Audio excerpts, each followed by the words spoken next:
Holy scumbucket, Batman! Tiki here, and welcome to the animated Batcave.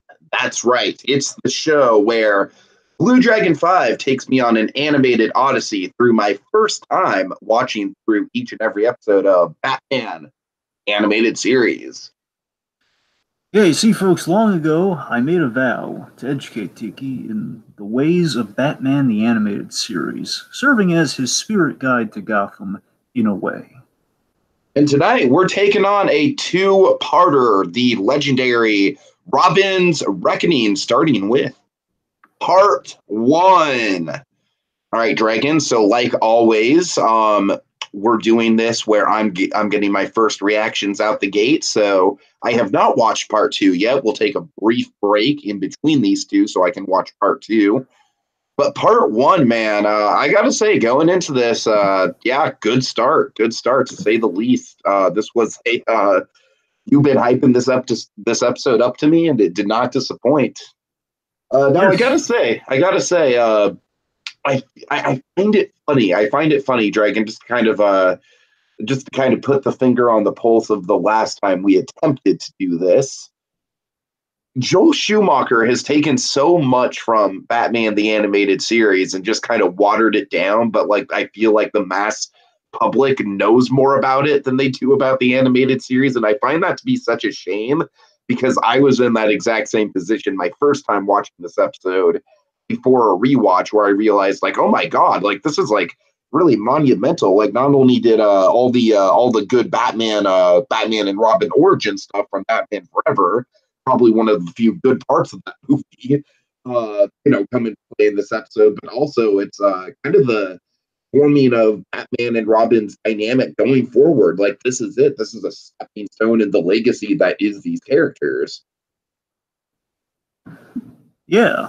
I mean, this one, I believe, if not the second, this is one of the few Emmy-winning episodes of Batman the Animated Series, Part 1, specifically. It was very acclaimed. It's a very famous episode. Of course, it's tackling the Robin origin in a big way, and this was like, and they didn't waste that opportunity. You know, they really adapted, Detective Comics number 38 in many ways, even surprisingly in some ways. I mean, I came back to this episode. I mean, don't get me wrong, the two-parter, again, I remember both parts here, but specifically part one is always the there's this funny thing in Batman the Animated Series. In animation, especially especially if you ever get to something like Justice League, for example. Justice League is full of two-part episodes. So the DCAU is full of two-parters, especially when you get to Justice League. But before they got to that point, you'd have them in Superman, but of course trying him out for the first time in Batman. They kind of notice this recurring pattern that, with the exception of your extraordinary episodes like your Two Faces or your Robin's Reckonings, part one is the standout, and part two is sort of is basically the continuation. In Two Faces' case, both parts are. I mean, even in the weaker ones like Cat in the Claw, that's still kind of the case. Exactly, because usually, like the animation because you remember, as we've gone through, and as I'll highlight here momentarily, there are different animation studios that do both parts, and a lot of the times, if you have a better crew or like a better staff on one episode over the other, that kind of shows in the production qualities. And the funny thing is, like traditionally, as you go through, as it kind of gets later and later, the second episode kind of gets more attention. The second episode kind of lands the sorry, it's going to sound really lazy. Lands the landing, but it sticks the landing. It sticks the landing more accurately. Yes, it definitely. So it's kind of the pattern. Kind of eventually the DCAU kind of grows into really making part two spectacular, especially when we get to like the most refined version of a part one, part two storytelling method with all the Justice League episodes practically. So here's some backstory we definitely got to get to here. So this episode was directed by Dick Sebast. And Dick Sebast you recognize as the director of Cat in the Claw, I believe part one, and Dreams in Darkness. And of course, you really like Dreams in Darkness. I did.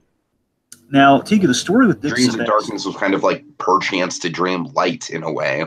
In a way, of course, very kind of again, we don't have the Arkham game, Arkham Asylum years later without that in many respects.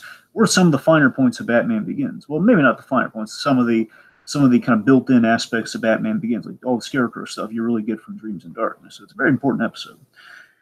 And the thing with Dick Sebast is, Tiki, there were four animation directors, kind of four unit directors, and you'd have like a group of basically the episodes for let's just say the first two seasons, first season maybe two at the most of Batman the Animated Series. You had four directors who basically took a huge grouping of episodes. They assigned it like they were kind of like handing them out, like, okay, you guys direct this one, this one, this one, as they're going in production simultaneously on them, you know? Mm-hmm. Now, Dick Sebast was one of these initial four directors. And Dick Sebast, I can't 100% confirm this, but he left after Robin's Reckoning, after he did Robin's Reckoning. And most likely, I think, because he hit a high note with Robin's Reckoning. He's like, I can't do any better than that. I'm out of here, guys. That's always been the story. In the words of Yakko Warner, good night, everybody. Precisely. And speaking of Animaniacs, good segue, our writer of this episode was Randy Rogel, who wrote the Two-Face episodes. Yes. And wrote all the iconic songs from the Animaniacs. He's basically Amlin's music guy. He wrote the let's see, Wacko's America and Yakko's World and Yakko's. Oh my God! Like, so many memories with those two songs. I reckon those are just three, just like Yakko's the world's most powerful educational tools. Absolutely. So again, that's Did that he write guy. The President song? I assume so, because again, he wrote pretty much all the iconic educational songs. Yeah. Because I know like the three that all like the geographical, kind of like any location song he's right. That is just a feat in rhyming right there. Absolutely. Okay, let's see. So the animation studio, one of my favorites did this one, Spectrum.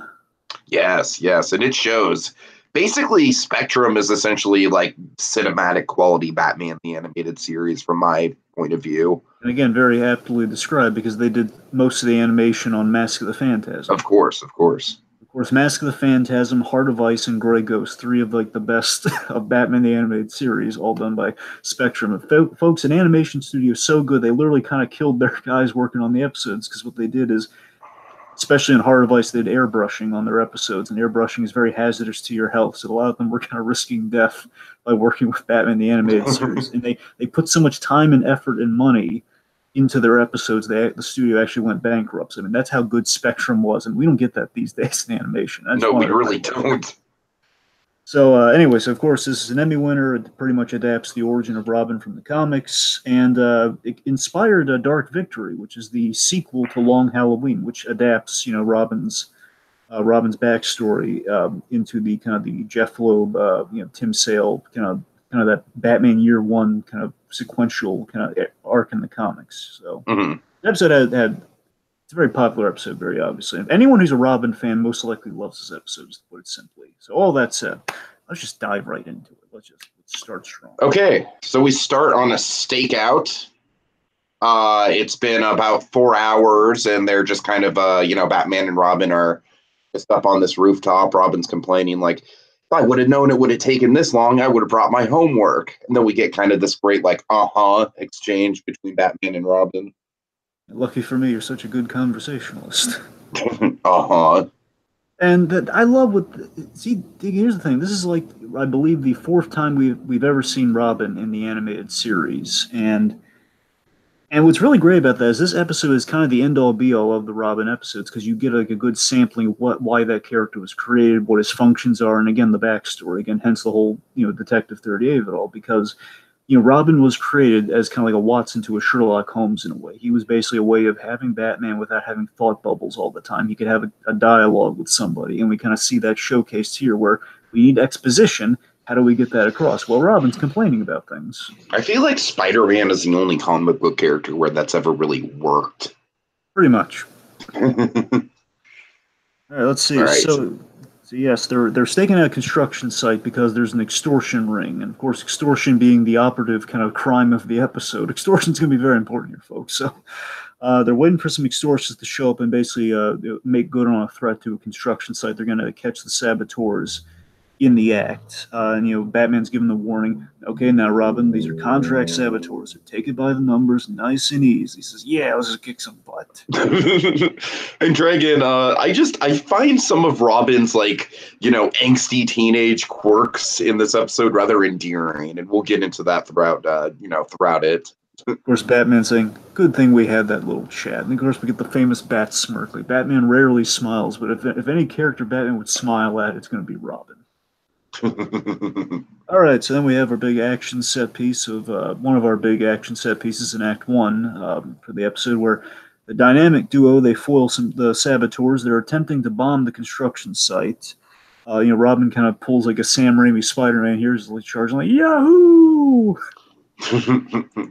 And we have a very Darkman-esque battle, and Darkman did come out before. I'm pretty sure Darkman came out before this, so it's kind of. I wonder if they drew any. I think Darkman came out like right around the same time as '89, like within a couple years. I think it came out in '90. I'm pretty sure. Yeah, I think so. Yeah, it was very inspired by the Tim Burton Batman. Right, the idea that Sam Raimi wanted to do. He didn't have the rights to the Shadow or Batman, so Darkman was kind of his way of meeting in the middle.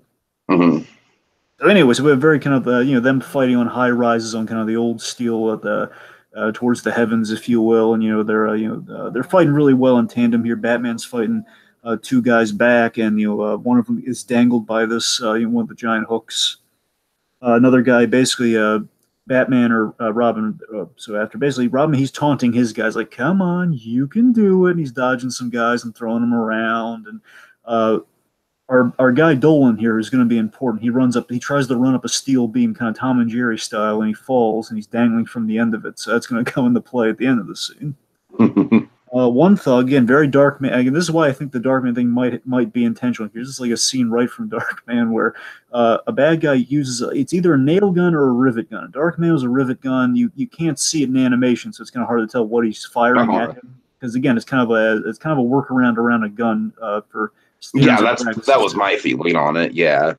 So basically, he's firing at Robin to kind of distract him and hopefully get him to stop bugging his pals there. It might be a workaround the sensors, but it still is wouldn't want to get hit by one of those things dangling off a skyscraper construction site. See, again, the BS&P, Tiki, the ridiculous thing is that you can do anything violent. You can almost do anything violent you want as long as it's not imitatable. That's the thing. It's like you can fire like nail guns and everything. You could hit a guy with Animaniacs, for example. Honestly, Dragon, wouldn't a nail gun be more imitatable? Because wouldn't there be like hypothetically nail guns in a tool shed? That is a very valid point, but I mean, it has to be like an industrial construction size. Anything that you can't find in the home. Anything you can't find in the home is okay. Like you have shotguns, you can have Uzi. Look, maybe here's that. We didn't really have a lot of Uzis back then, but I think you can get away with I don't know. An Uzi may or may not have been able to be. I don't know. The point is, sorry, we're getting off track. Here's the point. Fire a nail gun at construction-sized nail gun at Robin here. Batman just swoops in for the save with this crane. Really neat. Two of the bad guys get away. Batman smartly, he stops Robin like, no, let him go. He's all we need. Basically pointing the Dolan dangling by the steel beam. He's all we need. So, Tiki, here's my biggest kick out of rewatching this episode. Bear in mind, I've seen this episode. You kind of note like the back of your hand. Being sure. As it is. And I tell you, Tiki, knowing what happens in the DCAU between Batman and Robin, of course, the age-old story. They start off as the dynamic duo, and as the years go on, he grows out of Robin because he and Batman really butt heads as the years go on. They kind of have a feud, and he becomes Nightwing. That's how that story goes. And getting to that point, I love that basically I'll tease it up a little bit here. Down the line in the animated series, what they do is they show that they start to break up because there's an interrogation that Batman has. Batman has an interrogation that goes wrong, and that really rubs Robin the wrong way, and that kind of motivates him to quit. I won't say exactly what happens because it's a big reveal. But it's so funny. Out of random curiosity, does that interrogation in any way influence the interrogation scene from Dark Knight? No, it's really interesting, Tiki. Trust me. All right, because when I think interrogation gone wrong, I think of that. No, it's Batman. Let's just say Batman goes really far in a way that really makes him uncomfortable. Okay.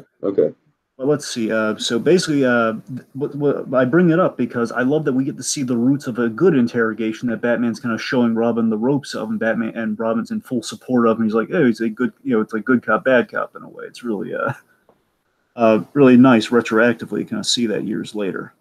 Mm-hmm. We have interrogation, basically. I'm not saying anything till my lawyer shows up, and he says, "Okay, suit yourself." All right, Robin, let's go. You can't just leave me here. A cop wouldn't leave me here. We're not the police. You want help? I want a name. Because he'll tear me apart. And of course, Robin's kind of following in on the act here really smartly. Oh, then you've got a problem. And he, then they start to walk away, and he says, "Okay, okay, Billy Marin." So Batman, I love this bit. Rewatching it, I love that Batman is taken aback by the name. Yeah, he knows instantly, and then Robin's distracted because, of course, he's getting like the grappling hook thing to save him as he's falling to save Dolan. Like Robin's like throwing like the bola bat rope to Uh, save the nick of time, and I just love that Batman was kind of taken off his game for a moment. Robin had to go in for the save there. I just love that. So then Batman, again, this is the first Antigua. This is going to be an important thing to see over the years here when Batman and Robin are kind of slowly kind of drifting apart with moments like these. And this is like the first time it's happened where Batman's getting a little authoritative with Robin here, telling him, "Okay, Robin, let it go. Go get the Batmobile now." Robin's like, "Wait, what do you mean? We're just interrogating this guy. Everything's going great now, Robin." Very intense. And then Batman, oh my god, I love the spectrum. It's this little thing, Tiki. Like we have this great angle of Dolan where you see like this terrified eyeball looking at Batman, and it's just great because we have now we have that was a funny interrogation we just saw. Now we're seeing the intense interrogation that's scaring the living bejeebers out of this guy. Oh, and has your favorite line of the episode. Oh, I'm sorry, you didn't know. What is it? All right, scumbucket. It's you. Oh yeah, right. Yeah, of course, the scumbucket thing. Yes. You, me, and 30 stories. Dragon, to be fair, there's a lot of good lines in this episode, so. That's a good point. Yeah, I'm sorry, you raised a good point. Yeah. Of course, the guys in the animated series, they love, there's always an Hitchcockian influence in Batman somewhere. There's a total Vertigo vibe going on here, for sure. And Tiki, of all the Hitchcock movies, Vertigo specifically is the one they cite most, by the way. They love Vertigo of all of them. I love Vertigo too, man. San Francisco, that's a town I'm kind of local to, and so I've seen all those shooting locations a bunch of times. So yeah. Heard that movie, definitely. Okay, let's see. So they're on the... all nostalgic about Vertigo, anyways. So they're driving back to the Batcave, and while this is happening, Batman is explaining that, he has to do this alone, and Robin's... and basically, this is the big kind of one of the series Bible things that we kind of expound in dialogue here, is in case it wasn't clear from the other. Because last time we showed this was the Fear of Victory, where we saw Robin in college here. Because Robin says, I'm not around much because I started college here, and that's basically their get out of jail free card with Robin because they want a Batman show where you'd have more Batman than Batman and Robin, and one of the four Paul Dini wrote kind of the bylaws of Batman here, one of the four rules, and the third rule is, Robin's in college. That's how we get rid of him. We write him out in college. You can basically have a guest spot now and again. Mm-hmm. So Batman's explaining, how this goes. So there are times, and of course, Robin, he's heard this riot act like 100 times. Times when you can't explain your actions, not even to you. I mean, that worked on me in 6th grade, but I'm an adult now. I love how Batman's got this turntable and he's like physically turning the Batmobile away from him. Yeah. I couldn't get enough of that turntable too. And then Alfred comes in, and Alfred's going to be the comic relief of the episode essentially, but also the moral guiding center of the episode. So kind of a Michael Caine Alfred in this episode. Certainly, Batman saying, "We'll discuss this later." It's like I'm going back to work. Just driving away. Alfred sees sees Robin, and he's upset, and Alfred worries over him. So. Mm-hmm. I love overall in this episode, structurally in the episode, Robin's very stationary. He's in the Batcave for the rest of this episode till the ending. Batman, he's driving the Batmobile, and we have a flashback. That's kind of our structure of the episode. So I think part 1's really great with kind of that 3-point structure. Yeah, in definitely. This episode. Let's see. So after a meal, Alfred's prepared Robin a meal, and after that, Robin's... Okay, Dragon, here comes one of the cheesy Robin lines I was talking about. One of the teenaging lines. He shuts me out, man. He treats me like a kid. I know, just something about the delivery of, just something about, about Lauren Lester's, he shut me out, man. I'm not saying that in a bad way. It amused me. I mean, Lauren Lester, he's so, let's face it, he's so good. And this is one of his shining episodes. I think he's still, like, especially the next episode, I'll tease this. The next episode, he gives, like, he gives a really fine performance in the next episode. I mean, he's great here, but I'm saying next episode is where he really, because a lot of this is flashback, a lot of this is the kid. Well, like I said, I feel like this episode, if anything else, he has, like, a fun kind of, like, teenage angsty vibe going on in this one. Yeah. So let's see. And again, you gotta remember, T, this is kind of relatively, again, short of, like, doing this with Dick Grayson out of all the Robins, like usually you'd expect something like that with like Jason Todd. With Jason Todd, well, yeah, we're kind of doing this with America's Fair, like the apple pie Robin. No, say it ain't so, right? It's like it's like Richie's chewing out Fonzie. It's kind of like that. Oh, God. That's exactly what it's like. That's a perfect analogy. I guess that makes Alfred Howard Cunningham then. Yep, absolutely. All right. Anyway, so happy days aside. God.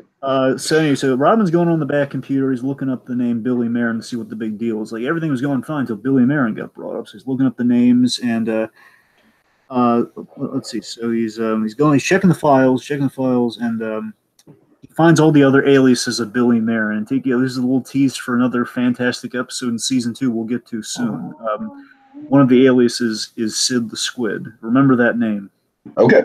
Remember that name. So then he he finds the real name, Tony Zuko, and both of them recognize that name. And Alfred dreads it, and Robin, he remembers something really big that happened with Tony Zuko. Finally. All right. Robin's angry, and this leads to a kind of very Phantasm-esque flashback, by the way. All the flashbacks in part 1 here feel very Mask of the Phantasm-esque, and I love it. Mm-hmm. Okay. You want to start us off? Yeah, sure. So we get to the circus, and like I said, Dragon, this is very much the the Batman Forever of it all, like the good version of Batman Forever. Yeah. We see a flying Grayson's poster kind of setting everything up. The circus, and let's see, we see the act. So things are going swimmingly for the Grayson family. They're literally and figuratively on top of the world, shall we say. I love that they're on the high, like all three of them as a family unit are on top of the high wire, and we get to see everything going great, just as you said. And then, of course, it's just like a lot of tragic foreshadow in this episode, very brilliantly. Is it just me, or does Robin's dad look a little bit like Thomas Wayne? Yeah, he does have the mustache, doesn't he? Yeah, he's got the mustache. Yeah. You know what? I mean, I might be projecting a bit of like a Save Mr. Banks here on this, but I don't know. I like to think the mustache is like the parallel, like the Thomas Wayne of it all. I'd like to think that, but here's something trippy. You're gonna love this. Okay, now I love this where the voice of John Grayson, Dick Grayson's father, is Tom F. Wilson, who is going to voice the man who killed the Grayson family.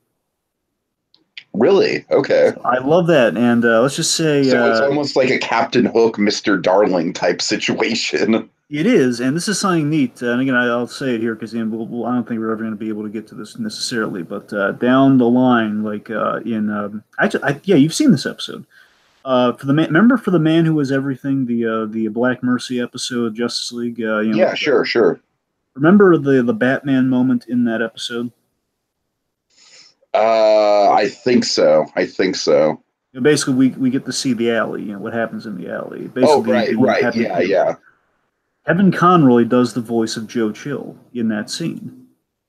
Oh, okay. So it's kind of this perverse little detail where you have the men who ruin their lives as kind of and of course Kevin Conroy not only voices Bruce Wayne, but he voices Thomas Wayne many a time. So it's just kind of like the fathers of the characters are the ones who do the voice of the men who killed their families. So it's kind of Freudian in a way. All right. Anyway, yes. So the point is, the Grayson family they're doing great. It's a very positive circus environment. The Haley Circus. It's a nice place. Let's see. So then, and they're in the Bob Kane designed outfits, by like the old acrobat outfit. Basically, this episode looks very Bob Kane art style. So that's really cool. Let's see. And we have the Boy Wonder reference. Oh man, that Grayson kid, he's a real boy wonder, isn't he?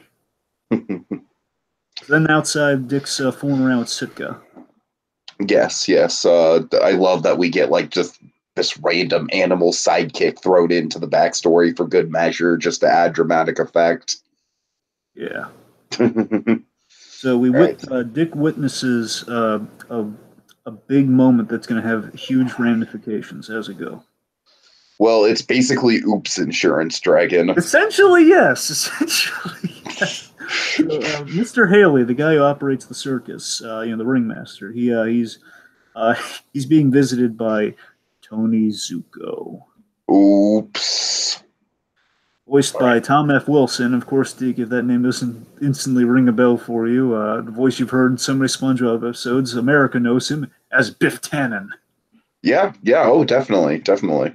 Oh yeah, that's such perfect casting. They cast like the jerk of Hollywood as Tony Zuko, this pedantic small time gangster, and I love it. It's perfect casting. All right. So I really like how Haley's standing up for himself. Like they could have written Haley as kind of a shady circus guy, but instead he's got a code to him. You know what I mean? Like I feel like in some weird ways we get more of a father figure vibe from this guy than we do from Robin's actual father. Yeah, I mean that is kind of nice. Mr. Haley, when done right, he does kind of exude that quality. So I think they Yeah, got. yeah, I think they nailed it with him. Yeah. I mean, Tika, I know. One of these days, basically another take like Mr. Haley, and this is Young Justice. They visit the Haley Circus like after years later, once he's Robin and everything.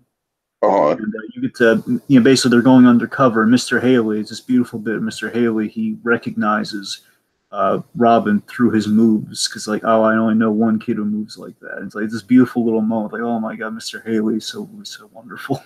Oh, nice, nice. Anyway, so yeah, so speaking of arms akimbo, just to clarify a little bit here. So the idea, and I've always loved this, is that Tony Zuko is kind of a Joe Chill of organized crime. That he's basically like a random mugger, but kind of Joe Chill's just kind of a small fish, and like just a mugging gone wrong in Gotham. Where Tony Zuko is just like a small time insurance racket of oops insurance, essentially. Like, hey, you want my protection, or else something bad's gonna happen, most likely from Zuko. Again, it's like a bully or in protection, like kind of swinging by a place when you feel like to get money. Uh-huh. Essentially, that's what Zuko is kind of peddling there. Haley sends him on his way. He bumps into young Dick Grayson, and of course, he's going to remember that kid. And I love that he has those two interactions with this kid that are going to remind him of. So he's going to know what this kid looks like, and I just love that. So we see the circus. I really like the animation on the circus dragon. I love the scale of the one guy on the stilts and the Ferris wheel in the background and the spotlights and the tent. It's just a really gorgeous shot. It really stuck out to me. All right, so Tony Zuko's sworn revenge, and later that night, or like maybe like the day after, like tomorrow or something, it's the night of the big Wayne Charities benefit performance, courtesy of the Haley Circuses, and Bruce Wayne's like throwing this little charity gala. He's brought the circus to Gotham, so I love how Bruce Wayne's connected to these events here, and he's the big top's going up again, all like your classic circus splendor, and we reveal Tony Zuko again looks almost entirely out of the comic Tiki. I love this. Like he's wearing the candy stripes, of like a circus guy putting up the tightrope and everything, like one of the crew guys. And we reveal Tony Zuko fraying the tightrope wires with a knife. And all that. Oh god, it's so heartbreaking knowing what's going to happen. I love Joe Chill used the knife. Joe Chill used the gun. He uses a knife. I just love like this is such a little thing. Yeah, yeah. We get a little bit of comic relief where the announcer announces Bruce Wayne in the audience, and Bruce Wayne's kind of stumbling around with the popcorn, and he spills his soda. Clumsy Bruce. Again, he's pulling up the gag of, oh, no Batman here, just clumsy Bruce. So Zuko, he bumps into Dick Grayson yet again, and this is heartbreaking. Dick tries to warn his parents, like, wait a minute, that's the guy. We're on, honey. It's like, oh, he was so close. He was trying to warn them, and then they're on. Mm-hmm. Tiki, this is the most important thing we got to hit here tonight. All right. Okay. One of the most historic moments of Batman the Animated Series. The reason this episode's talked about so much is this moment because, standards and practices, BS&P, This is an example of when censorship helps make a moment iconic.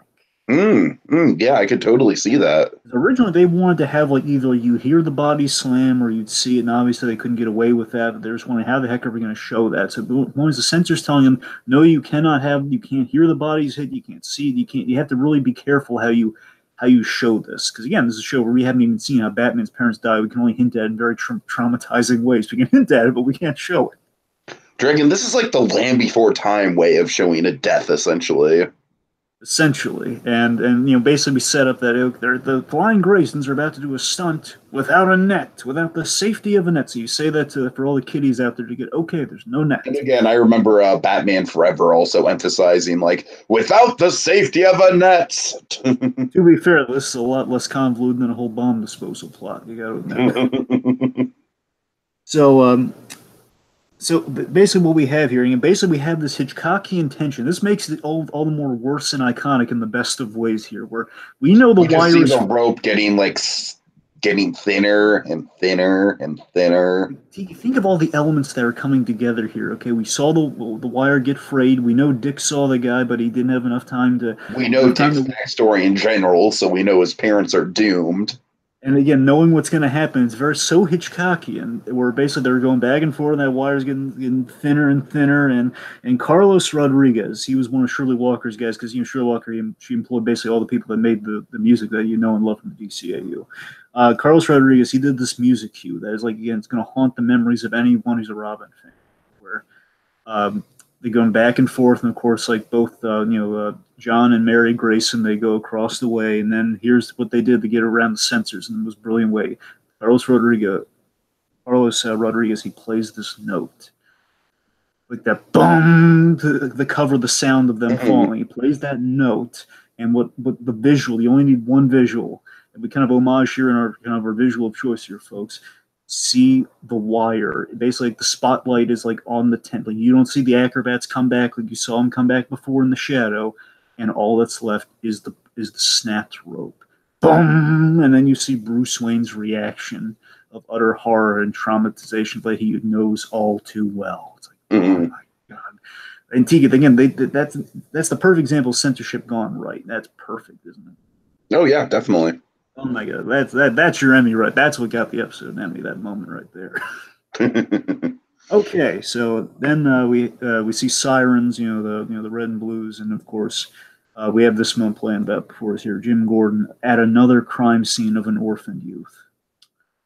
And it's a very year one look in Jim Gordon, by the way. Again, we get to explore kind of a year one era in Batman the Animated Series this episode. I mean, bear in mind, it's probably not year one, it's probably like year two or something, but it's along that line where it's Jim Gordon with more color in his hair, and we get to see Beat Cop Bullock, which we haven't seen since Batman Mask of the Phantasm. Oh, I didn't even recognize Bullock.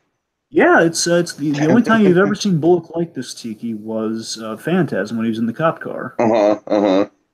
So I love the idea they were at the crime scene there, and just the fact that Gordon's consoling yet another kid who's been orphaned. And I'm sorry. No, it's okay. Bruce Wayne comes along and he basically offers a safe house for Bruce, considering that he's a Zuko's probably going to come, or a safe house for Bruce, a safe house for Dick. Considering that Zuko is probably going to come looking for him as a witness. Yes, and I love what Kevin Conroy. I think he gives such a good performance in this episode, because what he does, Tiki, he gets to tap into that perchance the dream performance that he had done before. We get to explore the sides of Bruce Wayne here. We get to see the paternal side of Bruce Wayne, which we never really seen in the animated series. We never saw that kind of quite paternal side of it. Mm-hmm. And also you get to see I kind of read it as rewatching it a few years, not a few years, but rewatching after a while, really looking at it with a fine-tooth comb here. I got to see that. I think seeing this event play out before his eyes, it kind of takes Bruce to this vulnerable place of, again, he is perpetually Batman who pretends to be Bruce Wayne, but I think a moment like this kind of reminds him of Bruce Wayne. I think when he's speaking as Bruce Wayne, it's not him putting on a guise. I think it's him actually sounding like Bruce Wayne after this memory of this really vulnerable moment from his past. That's what I like. That was my interpretation of the episode here. No, yeah, I think you're spot on. And of course, just that again, like that. I'm sorry. The last thing that haunts me about this scene is like, I tried to warn them. Just again, just crying to Jim Gordon's arms here. So that's ours.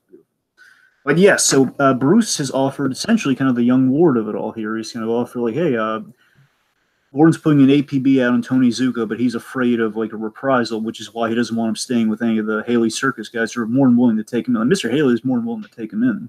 Mm-hmm. Says, well, maybe I can help, because of course Bruce Wayne, he would have loved to help a kid who's been orphaned by crime, absolutely. So he's going to offer kind of the safe house. All the pieces of the origin just fall into place so simply. With it, it's like what, like 3-4 minutes of screen time. Pretty much. I mean, maybe like 5, I guess. Right. So again, basically what we've done here is I think it's a really good reason. Again, if you have to kind of explain the hallmarks of Robin, I think you're absolutely right. It is all falling into place here, where I think it's a good reason for the random adoption kind of part of the story here. It's like, why does he adopt this kid? But again, it's all falling into place here, where he's taking him in for protection. He's going to become attached to it. Anything else in Batman the Animated Series, it established Batman's code. You know what I mean? Yes, and at the end of the day, Teague, the beautiful thing about this, it's if you had to epitomize Batman's mission, it's the core of Batman's mission is Batman saving kids, and that's what he's doing here with that hesitation. I love it. Mm-hmm. Okay, so then we have kind of this Dumbo goodbye moment. I don't mean that in an insulting way. I mean, it's very Dumbo-esque. Tim cries at this bit, by the way. He's always said this bit. Does he really? That's great. He does the bit where the elephant says, basically, it's like because they take out like the score is like basically Dick Grayson says goodbye to his friends at the circus. Mr. Haley says, well, we're always family here. We can always be here for you. And as Dick Grayson is driven away in Gordon's car, like you see Sitka like waving goodbye with the trunk. And again, I love how supportive Haley is in this. Oh yeah, it's Mr. Haley rocks. Okay, let's see. So I love Dick Grayson's POV, kind of his point of view of the imposing. Again, initially it's a very imposing, kind of sad house that he's going to here. Hey, here's your new home. It's very imposing. Yeah. And of course, the little bit with the bat kind of flying around the Wayne grounds, like, okay, we know what this kid's future is going to hold. Let's see. So they give, so basically, Bruce and Alfred, they welcome him. They give Dick Bruce's old room. They tell him, okay, just take it a day at a time.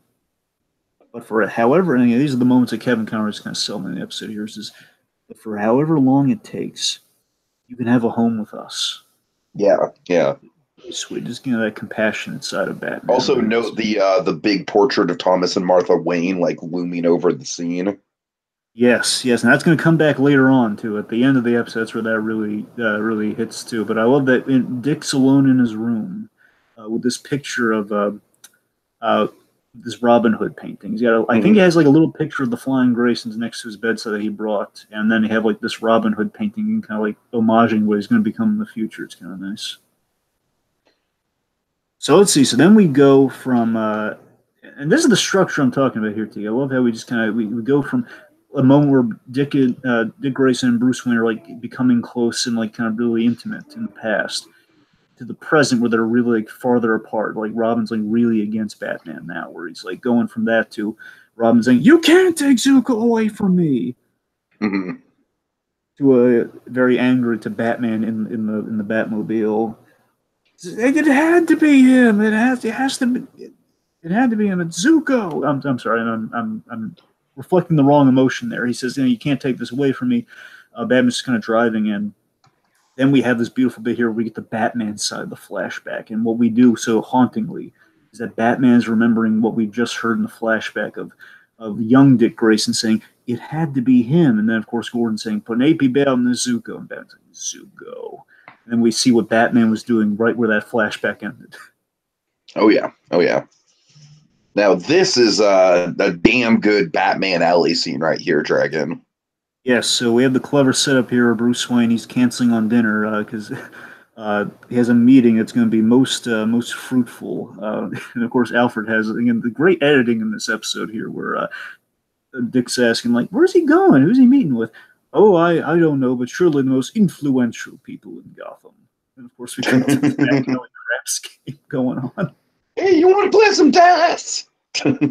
So Batman's undercover. I love an undercover, Batman, interrogating and such. Just here, so Batman Oh yeah, doing. I'm sure as soon as I saw this, I was like, "Oh, Dragon's probably in love with this moment." So he's Dragon, playing. I could see you cosplaying as this Bruce Wayne, honestly. So we have Bruce Wayne going as John Smith, which I believe is the exact homeless identity he was in The Forgotten. By the way, I'm pretty sure. Bear in mind, That's John Smith's. awesome. It's a That's very. awesome. I'm saying he has like the white hair and everything, so I think it's the same identity. Oh, So he's in the back alley, he's playing the craps game here, and he's basically asking Zuko's men questions, like henchmen of Zuko's, like saying, "Hey, you know anything about this Zuko guy?" And they're picking I up on mean, all I the know he clues. can't be as bad as the most iconic Batman villain of all time, Boss Biggs, but I've heard some things. Uh, so then it's just like they're picking up on the fact he's asking all these questions, like what, like a detective Smith or something? You're asking a lot of questions here, buddy. And of course, it basically gets into a really great fighting, and this is Spectrum animation at its finest here, where we use the shadow work and like there's this trash can fire that's lighting the scene, and basically like he's wearing the bat suit underneath the costume, like they're starting to tear away the outfit, and we have this great gag where the guy who has all the answers here, he goes for the money as he's starting to ask questions. So you think he's about to attack, and just like, grabs the money and tries to run. And Batman essentially he flips the guys, and then we cut to the silhouette because the idea is like he just basically he ripped off the shirt and everything. He's put on the suit, and he just comes up in this giant imposing silhouette behind the guy who's cornered, and he gulps like gulp. Ah! He's scared, and it's bad. Um, I think that gulp might be the most cinematic moment in the whole episode, and I know that's funny to say, but you know what it distinctly reminds me of? It reminds me of Ichabod Crane and the Headless Horseman. I kind of see that.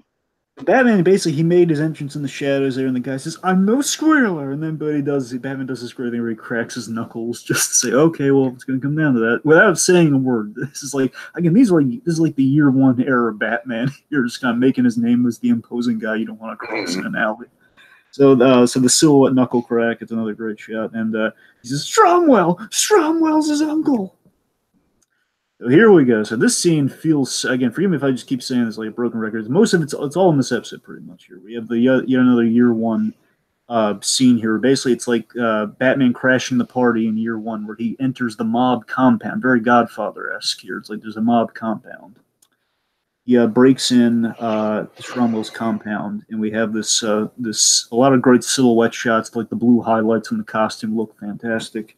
And he has this conversation with Stromwell, and you remember Stromwell, don't you, Tiki? Refresh my memory. Remember, it's never too late. The mobster that basically Batman like shows him the perils of drug addiction. The guy who Oh got yeah, yeah, sure. yeah, the idea is him like the younger when he was like the top of the Gotham underworld before he's just kind of clinging to the mob, where he is when Batman met him when we saw him last. It was kind of like him and his. I like how we're connecting the mob, like using the old familiar kind of places. Like he was like the top. He was kind of our version of Carmine Falcone. I mean, if anything else, this episode has a staggering amount of connective tissue with the rest of the DC animated universe. Really good continuity in the DCAU, Tiki. You believe Uh-huh. me? So let's see. So we have this very intimidating Batman, and I just love this. And the years, watching. I don't know. Sorry, folks. I don't know why I keep going the years because I know I've watched this for years. I'm just saying because like we keep jumping back in these flashbacks. I keep feeling like I want to say years, but it's not years. It's been ages. It's been ages, and I love just the reminder that Batman is so pissed off at Tony Zuko. That's why he's so angry in these scenes here, because this guy orphaned a kid, and that Batman's mission in life is so a kid doesn't have to be orphaned. That's why he really wants to pound Zuko to a pulp in this episode, in these flashbacks, because he wants him bad. That's why he's going out night after night after night looking for him here. So he basically intimidates Stromwell here with a plan too. He's not just doing this out of emotion. He does have a plan here. He says, I want Zuko Stromwell. I want him bad, real bad. Zuko outside because the idea is he's Stromwell's nephew. Yeah, Stromwell's nephew. Zuko overhears this. He says, "If you protect him, Stromwell, I'll be very grumpy, and you don't want to see me grumpy." Dragon, tell me that's a Hulk reference. No, it's not. How do you know? It could be. Well, Yeah, and it's not important. I don't want to dwell on Well, I it. mean, the Bill Bixby show, I guess at some point, the Bill Bixby show, they had to have said, you wouldn't like me when I'm angry. It's like, I know there's please don't make me angry. So it's like a semantical thing. Anyway. Wait. Hold on. What is this, a Mandela effect now? No, Is it's this not a Mandela. I'm just trying to think if the. is this a Lucy? Is this a Lucy? You've got some splaining to do situation here. Oh, don't start with the Mandelas. Anyway, Right. getting back to the point. So he issues a threat to Stromwell here, saying, "Don't protect him, or else or else." So Zuko, basically, Seemingly, Batman leaves after making his point here. So then Zuko, very stupidly, and by the way, I don't know if you picked up on this, but Tom Wilson, what he's doing here, I don't know if this is a happy accident or like they just love this by accident. They kept it. The way Tom F. Wilson plays Tony Zuko here, he plays like a parody of Travolta. He plays like an impression of Danny Zuko from Grease. Mm-hmm. It's kind of why he's like, "Hey, Uncle Arnie." So it says Zuko very cockily. He's like, "Oh, you sure showed him? Sorry, you sure showed him, Uncle Arnie." Then we have this old school Godfather Sopranos type violence here, and I love this. He hits him with the open newspaper like right across the face, like Yeah. idiot, fool. So he hits him with the newspaper, saying, "You look what you've brought upon my house, your penny anti-extortion racket. Oh, you brought upon my house. Now Batman's coming after me." Kicks him out of the family. Very old school mob style, and I love this. And then we have this beautiful Spectrum moment here where, again, the gunman, he's patrolling the Stromwell compound here, and we reveal a listening device under Stromwell's chair that Batman has planted. He's listening on the outside to see if Zuko's actually there or where Zuko is. And this gunman kind of finds Batman. And we have this beautiful silhouette, like, oh my God, that's a poster image of Batman right there. He's in all shadow. They're so great, Tiki. There's no music in this scene at all, by the way. No music in any of the scene. We have that year one kind of, basically it's the year one suit meets the Bob Kane Batman suit. That's kind of what they did with the look of this early Batman. It's not the same bat suit that we see all the time. So again, we're showing kind of the suit that we saw teased in Silhouette and Phantasm. This is what that suit would have looked like in life, by the way. So we have this gunfire and everything looks really great in shadows. Like Batman's like dodging all this like in a strobe light of gunfire. He's like throwing a batarang to disarm the guy. And then we have something that I believe there's a very good chance that they actually recycled this from Mask of the Phantasm, by the way, that there was Zuko's charging at Batman in his car, and Batman jumps on the hood like the Phantasm does to Chucky Saw in his car. Like, "You lousy stink," and he tries to run him over, and of course he jumps on the front of the car.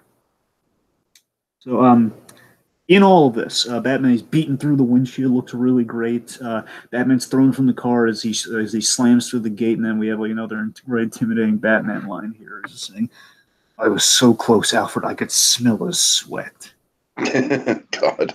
From now on, Zuko gets my undivided attention. And we have Alfred coming here with the kind of the Michael Caine of it all here. Yes, I was about to say Michael Caine. You're absolutely right. Dragon, oh my God. Okay, if they didn't go the John Blake route with Robin, like if they actually would have committed to if they actually would have committed to a little kid in the Nolan verse, which honestly I think could have worked. Anyways, just imagine Michael Caine just like, well, there's a little boy up there, Master Wayne, that could use a little bit of your attention. That's what I'm doing this for, Alfred. I'm doing this for him.